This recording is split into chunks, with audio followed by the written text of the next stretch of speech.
La correction de votre texte avec le prisme de correction langue ne suffit pas à assurer une syntaxe irréprochable. Si les changements opérés dans les phrases marquées de rupture syntaxique constituent un bon début, il reste encore de l'amélioration à faire pour assurer votre succès.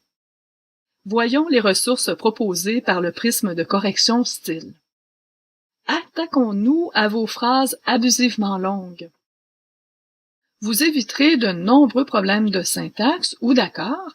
Ce sera assez facile pour vous d'observer l'emplacement de ces phrases avec le prisme style tournure. Voyez, ce prisme permet de vérifier si vous êtes sujet à de tels abus.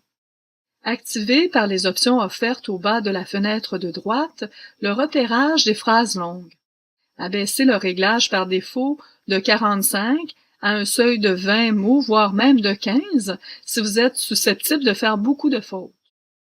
Et identifiez vos phrases abusivement longues, sans citation. Certaines d'entre elles sont possiblement critiquées par votre professeur. Il arrive souvent que l'on crée des phrases démesurément longues quand on met trop de « et », comme c'est le cas présentement à l'écran, ou que l'on utilise les virgules à la place des points, comme pour ce deuxième exemple. Afin d'assurer une plus grande lisibilité de votre texte, restreignez-vous à une idée par phrase. Importante mise en garde. N'écourtez pas vos phrases en ajoutant des points ici et là sans pertinence. Une phrase doit toujours conserver un verbe conjugué. Souvent, quand on normalise l'étendue des phrases, Antidote parvient par la suite à corriger les erreurs qu'il ne trouve pas au départ.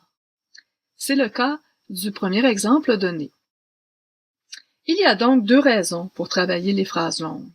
D'abord, on le fait pour des raisons de clarté. Et ensuite, parce que les phrases courtes sont plus faciles à corriger par Antidote et par vous-même aussi. Nous vous proposons de vous mesurer à un exercice sur les phrases longues. Votre relation d'aide sera mise à profit.